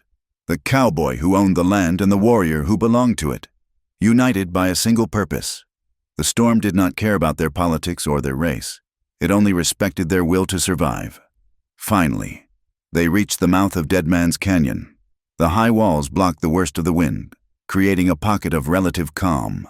Though the air was still choked with dust, there, 100 yards ahead, was a wagon that had been stashed earlier, and Silas was dragging Lena toward it. 2 other gunmen were waiting by the horses. There! Colton shouted. He did not hesitate. He spurred his horse, drawing his Winchester with one hand and firing from the hip. The shot echoed off the canyon walls like a cannon crack. One of the gunmen by the wagon spun around, clutching his shoulder.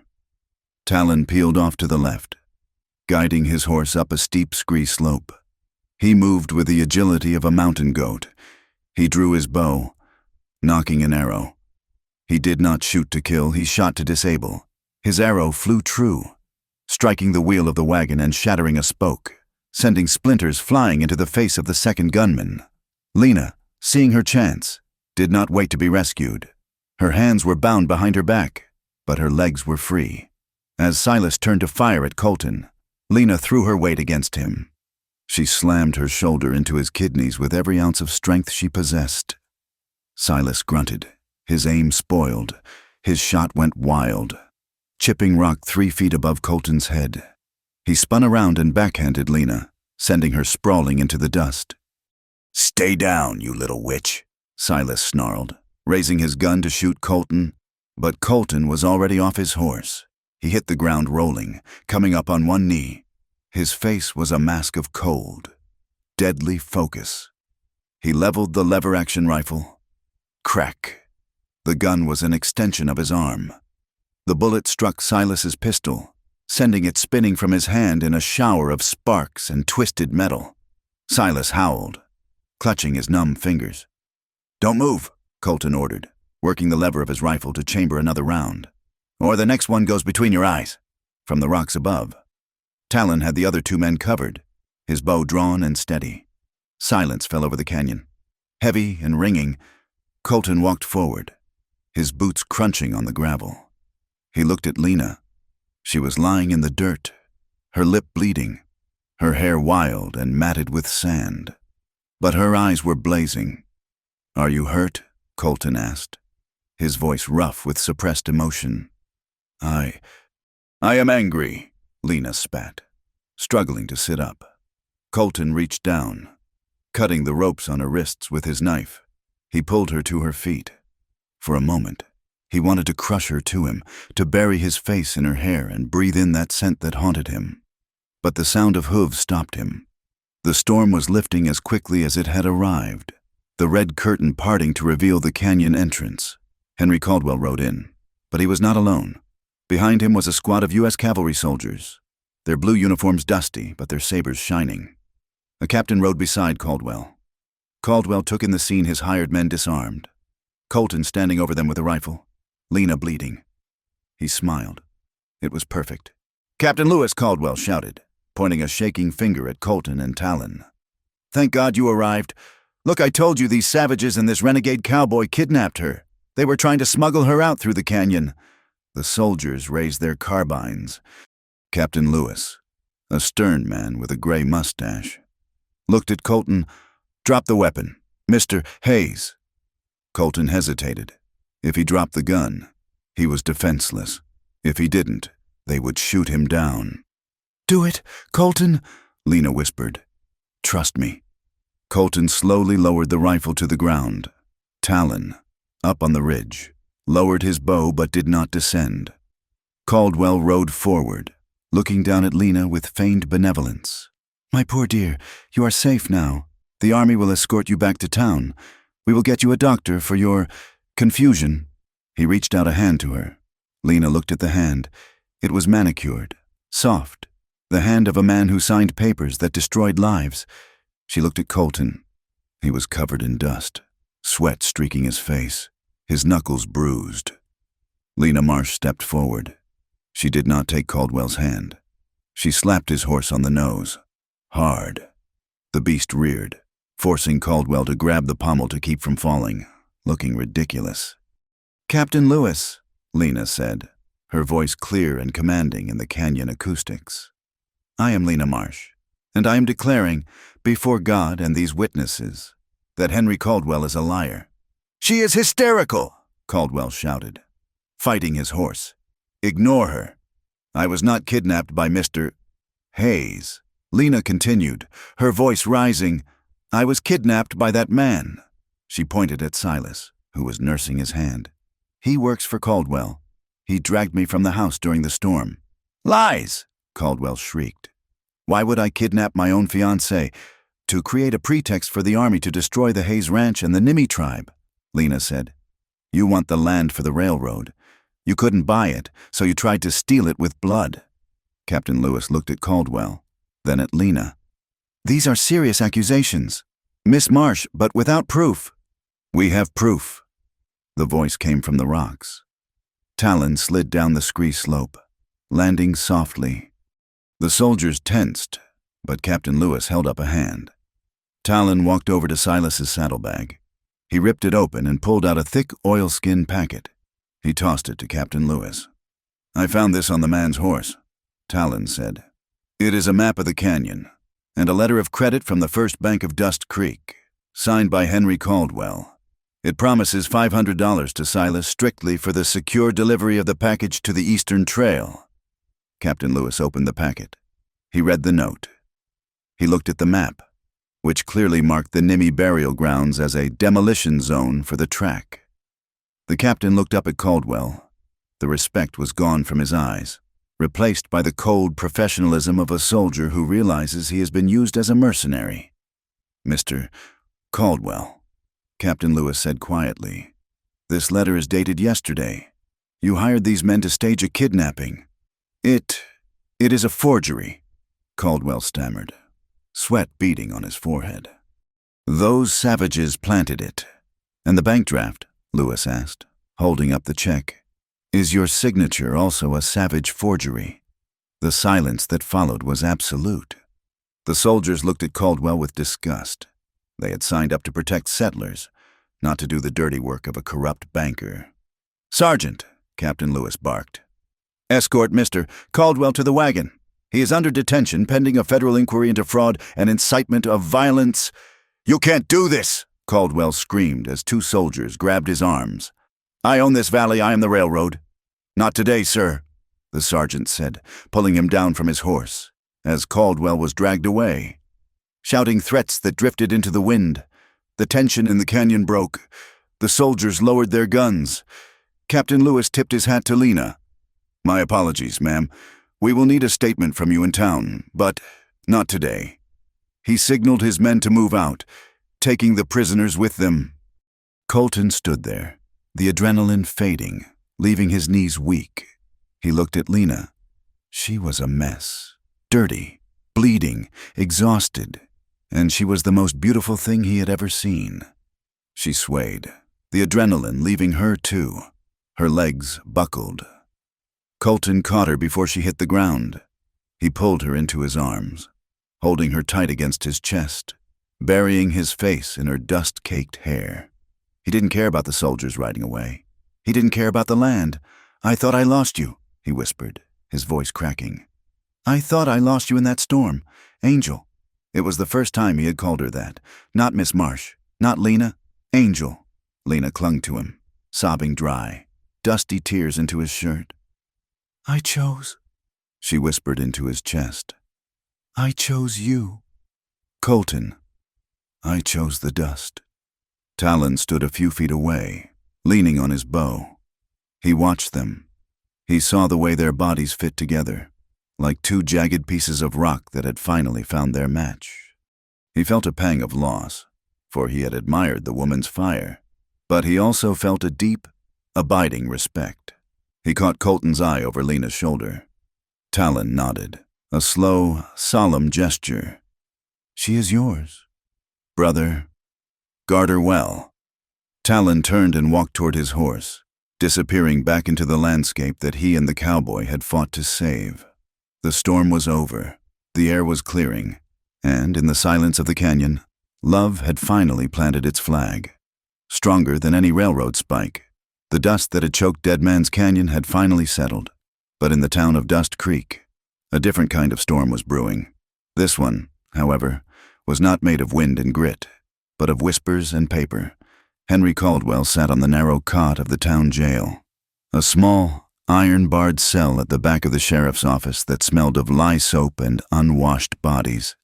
His fine suit was ruined, coated in the red dust of the canyon, and his tie hung loose around his neck like a noose. He was no longer the king of the valley. He was a man waiting for a telegraph. Outside, the mood of the town had shifted with the wind. 4 months. Caldwell had been the golden goose, the man bringing civilization and the railroad. Now, as news of the forged documents and the hired kidnapping spread from the saloon to the general store, the people of Dust Creek looked at the bank with suspicion.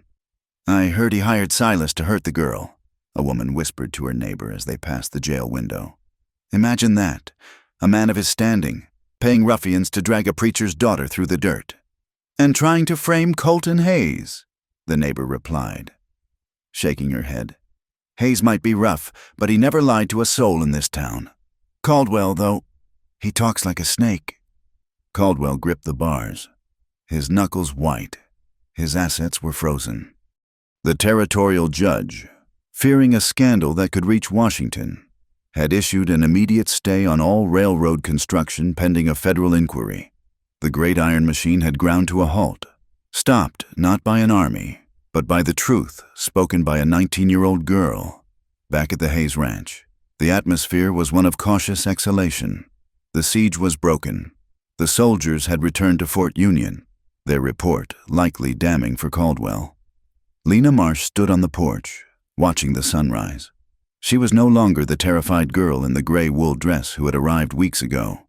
She wore a simple skirt and a blouse with the sleeves rolled up, her skin dusted with freckles from the sun. When she walked into the kitchen that morning, the room went silent. Jeb, the cook, stopped chopping onions. Billy, the young ranch hand, stood up from the table, snatching his hat off his head. "Morning, Miss Lena," Jeb said. His voice lacked its usual gruffness. There was a new note in it, reverence. "Good morning, Jeb," Lena smiled, reaching for the coffee pot. "Is there enough for the boys?" "For you, ma'am. There is always coffee," Billy stammered. He looked at her with wide eyes. He had heard the story how she had stood in the canyon, bleeding and bruised, and told the U.S. cavalry to go to hell. She was no longer just a guest or a lady to be protected. She was one of them. She had ridden the storm. Lena poured a cup, feeling the warmth seep into her hands. She realized, with a start, that she did not feel out of place anymore. The kitchen, with its smells of bacon grease and wood smoke, felt like home. She was not a piece of cargo waiting to be delivered. She was a woman who had fought for her place at this table. Later that week, a buggy arrived at the main gate. It was not the sheriff, but a uniformed officer from the fort. It was a lieutenant colonel, a man named Wallace, accompanied by Talon. Colton walked out to meet them, wiping grease from his hands. He looked tired, but the tension that had held his shoulders tight for months was gone. "Mr. Hayes," Wallace said, stepping down. "I am here to clean up the mess Captain Lewis left behind." "Is Caldwell in prison?" Colton asked flatly. "He is being transported to Santa Fe for trial." Wallace confirmed. "The charges are fraud, kidnapping, and misuse of federal troops. It is unlikely he will ever see the outside of a cell again, or at least, he will never hold a bank charter in this territory." Talon stepped forward. The Nimi warrior looked regal, his presence commanding even without a weapon in his hand. "The colonel and I have spoken," Talon said to Colton. "The Army acknowledges the error in the survey maps. They admit that the Nimi burial grounds were wrongly included in the demolition zone. We are redrawing the lines," Colonel Wallace said, unfolding a large map on the hood of the buggy. "The railroad will have to curve south, through the Badlands. It will cost the investors an extra $50,000 in track, but it will bypass your ranch and the tribal lands completely." It was a victory. It was not perfect, the railroad was still coming, and the world was still changing, but the heart of the valley had been saved. "This is justice," Colton said, looking at Talon. "It is a start," Talon corrected, though a rare, small smile touched his lips. Later, as the officers left, Talon remained behind for a moment. He found Lena by the corral, feeding an apple to the bay stallion. "You fought well, little wolf," Talon said. It was a Nimi name. Lena turned, surprised. "I was terrified." "Talon." "Fear is the kindling for courage," he replied. He looked at her, his dark eyes searching her face. For a brief moment, the mask of the warrior slipped, revealing the man beneath. He had felt the pull of her spirit, the fire that matched his own. But he looked toward the house, where Colton was watching them from the porch. "The earth knows where the river belongs," Talon said softly, "and the river knows where to flow. My path is with the land. Lena, I must lead my people through this new treaty. It will take all my strength." "I understand," Lena said. She reached out and took his hand, squeezing it. "Thank you for saving my life. Twice. Guard him well," Talon said, nodding toward Colton. "He is strong, but his heart has cracks. You are the mortar." With that, Talon mounted his horse and rode north, back to his people, leaving Lena standing in the dust, her heart heavy but clear. She watched him go, knowing that a part of her, the wild part, would always ride with him. But her soul had dropped its anchor here. The evenings at the ranch became a time of quiet healing.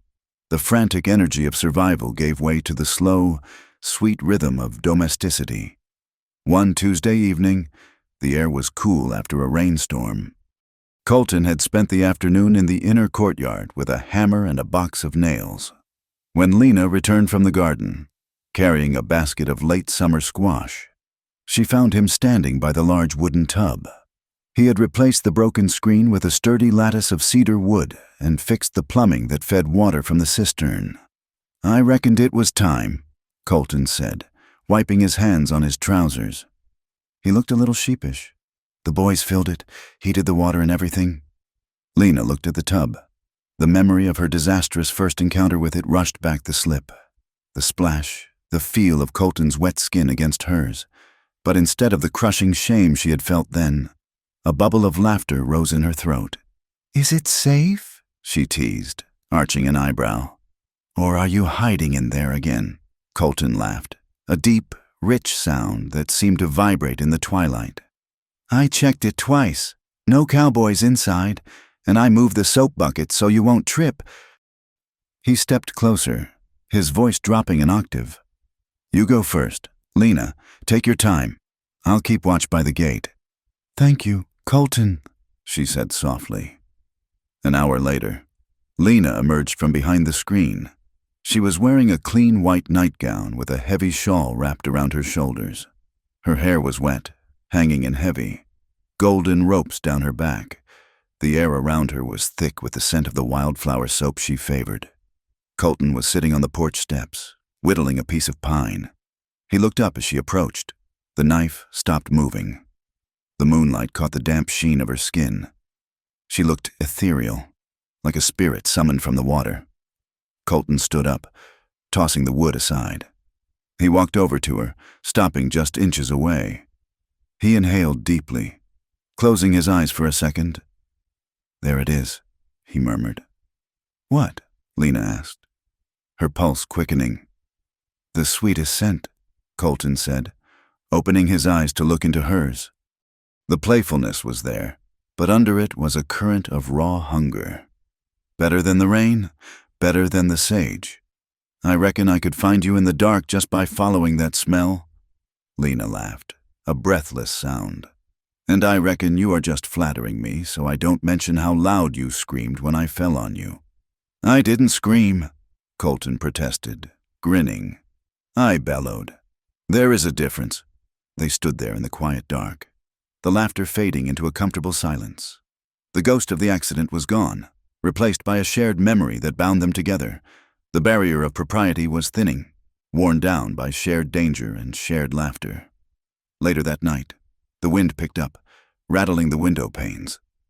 Lena sat before the large stone hearth in the main room, drying her hair. The firelight cast dancing shadows on the walls. Colton came in from checking the perimeter. He hung his gun belt by the door, a symbolic gesture of leaving the violence outside. He saw her struggling with a knot in her damp hair, the brush snagging. "Let me," he said. He didn't wait for permission. He walked behind the chair and took the brush from her hand. Lena froze. Her heart began to hammer against her ribs. Colton's hands were large, scarred from barbed wire and rope burns. They were hands made for breaking horses and building fences. But as he began to brush her hair, he was impossibly gentle. He worked the brush through the golden strands, starting at the ends and moving up. His touch was rhythmic, hypnotic. "Your hair," Colton said, his voice rough, "is softer than silk. I didn't know things could be this soft." "It is just hair, Colton," Lena whispered, closing her eyes. "No," he said, "it is light. You brought light into this house. Lena, before you came. This place was just wood and stone. It was cold." He set the brush down on the mantelpiece. His hands rested on her shoulders, the heat of his palms seeping through her shawl. Lena leaned back slightly, her head resting against his stomach. Colton bent down, his breath, warm and smelling of coffee, brushed against her ear. He pressed a kiss to the top of her head. It was a chaste gesture, but it burned like a brand. Lena turned in the chair, looking up at him. His face was open, vulnerable in a way the rich cowboy never allowed himself to be. His eyes dropped to her lips. "Lena," he groaned, his voice ragged. He leaned down. Lena lifted her face, her lips parting slightly. The air between them was electric, charged with the weeks of denied longing. They were inches apart. She could feel the warmth of his skin. Knock, knock, knock. The sound of knuckles on the heavy oak front door shattered the moment like glass. Colton pulled back sharply, a curse escaping his lips. The spell was broken. "Mr. Hayes," it was Jeb's voice from outside. "Sorry to disturb you, boss. The mare in the south stall is foaling. She's having trouble." Colton took a deep breath, running a hand through his hair. He looked at Lena with an expression of intense regret. "I have to go," he said. "The mare." "Go," Lena said, her voice shaky but understanding. "Life comes first." He nodded and turned to the door, grabbing his hat, but before he left, he looked back at her. "We aren't done, Lena, not by a long shot." The days that followed fell into a routine that felt less like work and more like building a life. The threat of Caldwell was gone. But the West was still the West. It demanded competence.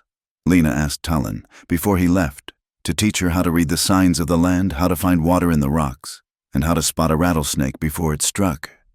Now, she practiced those lessons. Colton took it upon himself to teach her how to shoot properly. They rode out to a dry creek bed, setting up tin cans on a log. "Don't jerk the trigger," Colton instructed, standing behind her, his chest pressed against her back as he guided her arms. "Squeeze it, like you are holding a bird and don't want to crush it." Bang! The can jumped, spinning into the air. "I hit it," Lena cried, delighted. "You did." Colton smiled, lowering the gun. "You're a natural, dangerous woman." In the evenings, by the fire, the roles reversed. Colton, who had spent his life speaking the rough pidgin of the frontier, asked Lena to teach him the proper words for things he had only felt but never named. And, surprisingly, he began to learn the Naimi language, practicing phrases Talon had left with him. "It is about respect," Colton told her one night as he struggled with a guttural Nimi verb. "If we are going to share this valley, I need to speak to them as neighbors, not just business partners."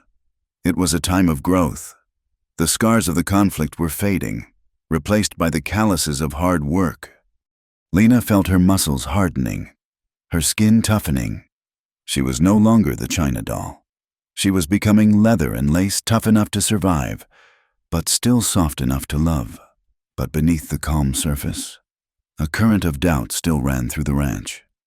One afternoon, Colton rode to the highest ridge overlooking his property. He watched the distant survey crews of the railroad, now moving along the new southern route. They were miles away, mere specks, but they were a reminder that the world was closing in. He thought of Lena. He thought of the violence in the canyon. He thought of how close he had come to losing her. He loved her. The realization was no longer a frightening secret. It was a solid fact, as real as the mountains.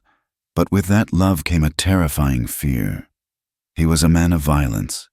He had lived by the gun. Could he really ask a woman like Lena, a woman of grace and light, to tie herself to a man who had to sleep with one eye open? Was he being selfish? Was he keeping her here because he needed her? Even if it meant putting her in danger again, the investors might be gone. But there were always other wolves. Down in the valley, Lena sat on the porch, looking at the same horizon. She held a letter from her father in her lap. The Reverend had written from St. Louis. He urged her to come home. He spoke of safety, of paved streets, of a life where water came from a tap and not a well. He spoke of finding her a suitable husband, a doctor or a lawyer, someone who didn't smell of horses. Lena looked at the letter. Then she looked at the ranch. She saw the dust. She felt the heat. She thought of the hard work that awaited her tomorrow, canning peaches, mending fences, worrying about the winter feed. It was a hard life. It was a dangerous life. But then she thought of the brush moving through her hair. She thought of the way Colton looked at her when she hit the tin can. She thought of the sweetest scent. She crumpled the letter in her hand, but the doubt lingered. Did she want this forever, to always be the woman on the edge of the wilderness, to raise children who would learn to ride before they could read? Colton rode back into the yard as the sun set. He dismounted and walked to the porch. He saw the crumpled letter in her hand. He didn't ask what it was. He knew. "The stagecoach runs east on Friday," Colton said quietly, his voice devoid of emotion. "If you want to catch it." Lena looked up at him. "Are you asking me to leave?" "Colton, I'm asking if you are sure," he said, his eyes dark and unreadable. "The storm is over, Lena. But there will be others. This land, it takes things. It breaks things. I don't want it to break you." "And if I don't want to go?" Lena asked, standing up to face him. "Then you need to know what you are choosing," Colton said. "Not just for today, but for the long haul, for the winters that kill the cattle, for the droughts, for the silence." He left the question hanging in the air between them. It was the final barrier. Not Caldwell, not the army, not the social propriety. It was the choice. Freedom was not just escaping a bad fate. It was deliberately choosing a hard one because it was yours. Lena watched him walk into the house.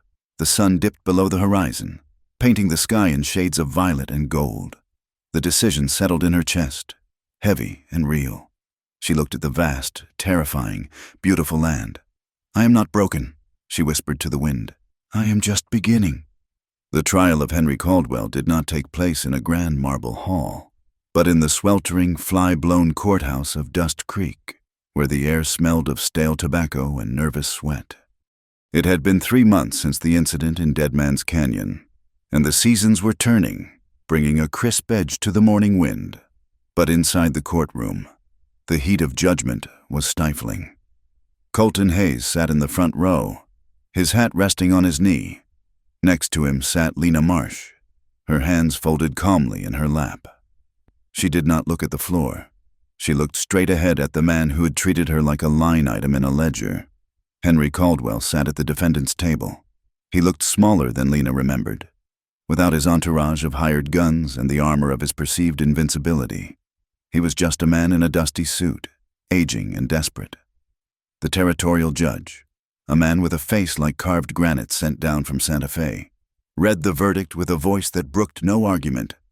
"Regarding the charges of conspiracy to incite violence and the hiring of brigands," the judge intoned, "this court finds the defendant, Henry Caldwell, guilty." A murmur rippled through the packed room. "However," the judge continued, lowering his spectacles, "regarding the charge of treason against the United States, the evidence is insufficient to prove intent to overthrow authority. Mr. Caldwell is a businessman, however misguided. It was the imperfect justice of the frontier.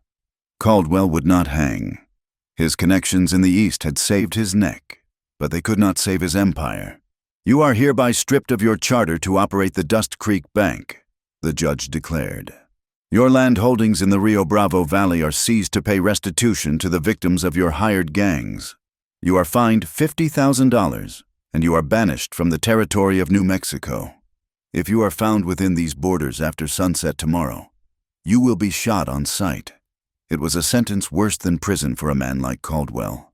He was not just defeated, he was erased. As the gavel banged, echoing like a gunshot, Caldwell stood up. He turned to look at the gallery. His eyes met Lena's. He waited for her to look away, to show fear or shame. She did not. She met his gaze with a pity that stung him more than hatred ever could.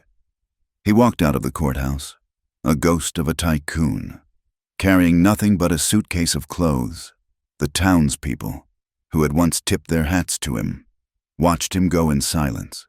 The king of the valley had been dethroned, not by an army, but by the truth. With the tyrant gone, the map of the valley was redrawn. Colonel Wallace returned to the Hayes Ranch a week later with the final survey. He laid it out on the dining table, weighting the corners with coffee cups. Talon stood on one side, Colton on the other. "The railroad will curve south," the colonel explained, tracing a thick red line through the Badlands. "It avoids the Nimi burial grounds entirely. The terrain is rougher, and it will cost the investors a fortune in blasting powder, but it is the only legal route." Talon nodded slowly. "The ancestors will sleep in peace." "And the ranch?" Colton asked. "The Hayes claim is upheld," Wallace said. "But there is a condition. The Army requires a guaranteed right-of-way for supply wagons through the Northern Pass." "They can have the pass," Colton agreed, "as long as they close the gates behind them." It was a compromise. The railroad was still coming, the smoke of the engines would soon stain the horizon, but the heart of the land remained whole. The Nimi kept their sacred earth, and Colton kept his home. It was not a perfect victory, for the West was changing, but it was a victory of dignity.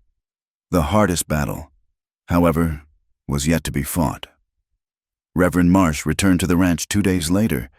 He had spent the trial in town, distancing himself from Caldwell, claiming ignorance of the man's true nature. Now, he stood in the parlor of the main house, clutching his Bible, looking at his daughter with a mixture of expectation and impatience. "The stagecoach for St. Louis leaves on Friday. Lena," the Reverend said, his voice echoing in the quiet room. "I have written to my sister in Philadelphia. She has arranged for you to stay with her. There is a young doctor in her parish, a widower. Very respectable. He is looking for a wife." Lena stood by the fireplace. She was wearing a dress of blue cotton that she had sewn herself, sturdy and practical. "I am not going to Philadelphia, Father," Lena said. Her voice was soft, but it had the unyielding quality of ironwood. The Reverend blinked. "I beg your pardon. I am not going to St. Louis, and I am not marrying a doctor I have never met," Lena said, turning to face him. "I am staying here." "Here," the Reverend scoffed, waving a hand at the window. "In this wasteland. With these rough men, Lena. Think of your soul. Think of your reputation. You were almost ruined by that scandal with Caldwell. If you return east, we can cover it up. We can start fresh." "I do not want to cover it up," Lena said. "I am proud of what I did. I stood up for the truth." "You are a child," her father snapped. "You do not know what is best for you. I am your father, and I command you." "No," Lena interrupted. The word hung in the air, shocking them both. She had never said no to him in 19 years. "I love you, Father," Lena said, her voice trembling slightly but her eyes dry. "But you sold me. You sold me to Henry Caldwell for $5,000 to clear your debts. I have forgiven you for that, because I know you were desperate, but I will not let you sell me again, not even for the price of respectability." The Reverend opened his mouth, then closed it. He looked at his daughter and realized, perhaps for the first time, that the obedient girl he had brought west had died in the canyon. The woman standing before him was a stranger. "I belong here," Lena said. "I have found God here, Father, not in a church, but in the wind and the silence. And I have found a man who does not want to buy me." The Reverend stared at her for a long moment. Then he picked up his hat. "Then you are lost to me," he whispered. "No," Lena said sadly. "I just found it." The afternoon sun was bathing the ranch in a warm, golden light when Colton found Lena sitting by the inner courtyard. She was staring at the large wooden tub, which now sat behind a sturdy cedar screen entwined with climbing jasmine vines. Colton walked over, his boots clicking softly on the stone. He sat down beside her. "Your father left," he said. It was not a question. "He did," Lena replied. She did not look sad. She looked relieved, like a tree that had finally shed its dead leaves. "He thinks I am making a terrible mistake," Lena said, a small smile touching her lips. "He thinks I am choosing a life of dust and hardship." "He isn't wrong," Colton said. "The winters are cold. Lena, the work never ends. And sometimes the dust gets so thick you can't see the sky." "I know," Lena said. She turned to him. "But I learned how to ride out a storm." She pointed at the tub. "Do you remember?" Colton laughed, the sound rumbling in his chest. "How could I forget I still wake up some nights thinking I'm being attacked by a water sprite in a gray wool dress." "I was so clumsy," Lena giggled, covering her face with her hands. "I fell right in. I thought I was going to die of shame." "I didn't," Colton said. His voice dropped, losing its humor and gaining an intensity that made Lena lower her hands. He reached out and took her hand. His palm was rough, calloused from years of roping and riding, but his touch was incredibly gentle. "That moment," Colton said, looking at the tub, "when you fell in, when I caught you, I was angry at first. I was confused. But then," he looked at her, his blue eyes piercing. "Then I smelled you. It wasn't just the soap, Lena, it was life. For 10 years, this ranch has smelled of cattle and sweat and loneliness. And suddenly you were there, in my arms, smelling like wildflowers and rain. You smelled like hope."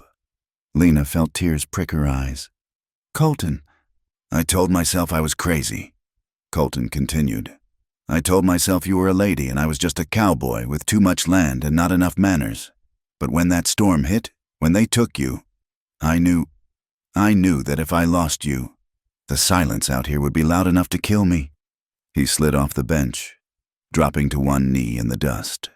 It wasn't a practiced, theatrical gesture like the ones in the romance novels Lena used to read. It was a movement of humility.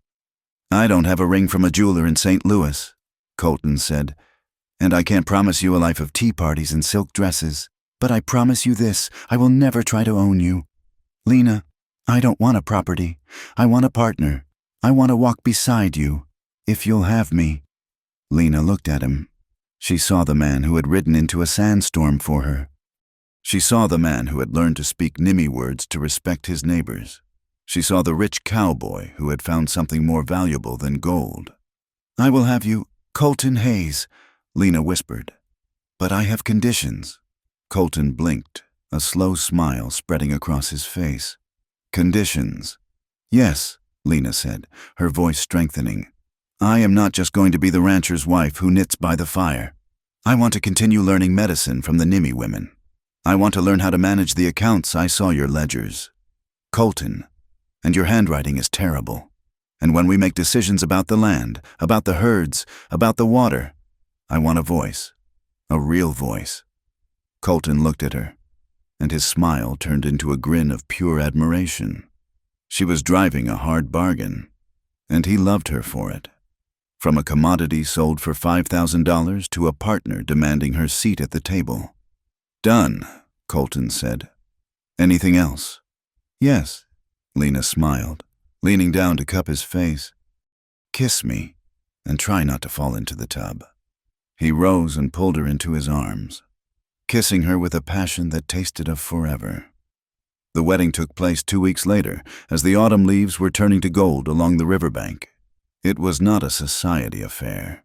There was no organ music, no cathedral ceiling. The altar was a simple arch of willow branches set up in the main courtyard. The guests were a motley crew that would have scandalized Philadelphia. There were ranch hands in their best Sunday shirts, their hair slicked down with water. There were people from the town who had come to make amends. And there was Nimi. Talon stood beside Colton as his best man.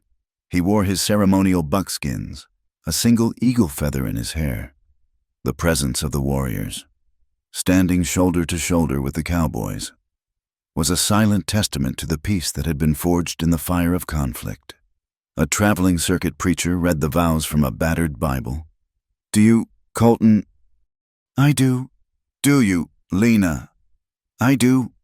When the Christian ceremony was done, the Nimi chief stepped forward. He held a bowl of burning sage and wafted the smoke over the couple. He spoke in his native tongue, a blessing that asked the earth to hold them up and the sky to watch over them. Colton looked at Lena. She wore a white dress, simple and elegant, with a sash of blue. She looked radiant. "This is better than a church," Lena whispered to him. "It is," Colton agreed, squeezing her hand. "It's real." The celebration that followed lasted until dawn. There was a fiddle player from town and a drummer from the tribe. The music blended together, a strange and beautiful harmony of two worlds. Cowboys danced with town girls. Nimi children chased the ranch dogs through the tables laden with roast beef and corn. It was a snapshot of what the West could be, not a place of conquest, but a place of connection. Late that night, when the music had faded to a hum and the guests were dozing by the dying bonfires, Colton and Lena walked down to the river. The Rio Bravo moved slowly, reflecting the millions of stars that clustered overhead like spilled diamonds. The air was cool, but they kept each other warm. Lena leaned her head on Colton's shoulder. They stood in silence for a long time, listening to the distant, rhythmic singing of the Nimi warriors who were camping on the ridge, singing the night song. "It feels like a dream," Lena said softly. "To think that I came here in a carriage, crying because I thought my life was over." "And then you fell into my bath." Colton chuckled, wrapping his arm tighter around her waist. "And then I fell into your bath." Lena agreed. "I suppose that was the inciting incident, wasn't it? The moment the Virgin made a mistake." Colton turned her to face him. He looked down at her, his expression serious and tender. "It wasn't a mistake, Angel," he said. "It was the best thing that ever happened to me. I chose you forever in that moment, not because you were beautiful though you are, but because when you fell, you got back up. You were wet, you were scared, you were shaking, but you stood up." He brushed a strand of hair from her face. I chose you because you are brave, and because you smell like the only home I ever want to know." Lena smiled, her eyes shining in the starlight. "Well, Mr. Hayes," she whispered. "And now we have a whole lifetime to share that home, and plenty of water." "And plenty of sandstorms," Colton added. "We will weather them," Lena said firmly. Together. She stood on her tiptoes and kissed him. It was a kiss that held the promise of the future of children who would run free on this land, of fences that would be mended, of a love that was as wild and enduring as the territory itself. Above them, the vast western sky wheeled slowly, indifferent to the small lives of humans, yet somehow bearing witness to the fact that here, on the edge of the world, freedom had been found not in the open range, but in the circle of each other's arms. And so, the story of the rich cowboy and the virgin ended, not with the bang of a gun, but with the quiet murmur of the river. History books would write about the railroads and the banks, about the tycoons like Henry Caldwell who tried to tame the West with iron and paper. But the true history of the frontier was written by people like Colton and Lena, and warriors like Talon. It was written in the choices of ordinary people to stand against greed, to bridge the divide between cultures, and to find value not in what could be bought, but in what could be built. Freedom was not a gift bestowed by a government. It was a prize wrestled from the dust by courage and love. And in the end, the sweetest scent was not perfume or money, but the scent of a life chosen freely and lived fully. Thank you so much for listening to this story. The virgin fell into his bath by mistake. The rich cowboy found the sweetest scent and chose her forever. It has been a journey through the dust and the stars, and I hope you felt the spirit of the Wild West in every word. I would love to hear from you. Where are you listening from right now? Are you in a busy city dreaming of the open range? Or are you somewhere quiet under the star? Please leave a comment below and share your thoughts on Lena and Colton's journey. If you enjoyed this tale, please consider subscribing to my channel, Wild West Tales. Hit that like button to show your support. And don't forget to press the hype button so this story can reach more listeners who love a good romance adventure. Your support helps keep these campfires burning. Until next time, happy trails.